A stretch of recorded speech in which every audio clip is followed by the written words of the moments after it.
15-year-old John while rescuing a girl from a river. Hi again and welcome. This is Links 007 TV News Report, and we'll be right back with the full details to come. Welcome to Links 007 TV News Report, providing you with the best in local and international news updates.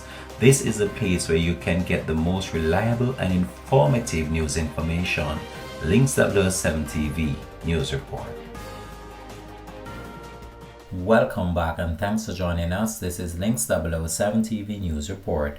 A 15-year-old student who drowned in the Swift River in Portland on Sunday had jumped in to save a girl who was struggling against a strong current, further reports have indicated. Zidane Wilson, a student of Spanish Town Comprehensive High School in St. Catherine, was reportedly on a trip when he drowned near a quarry at Canewood Hope Bay in the parish around 1 p.m. on Sunday afternoon. Wilson was at the river at a family function when a girl got into difficulty by the strong current in the river, and Wilson jumped in the river and was pushing the girl to safety when he was taken away by the strong current, the police said. The Hope Bay police station was contacted, and on arrival the police saw men in the river searching for the body, which was later retrieved.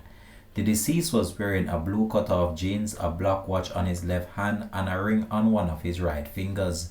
Relatives transported the body to the Port Antonio Hospital where he was pronounced dead.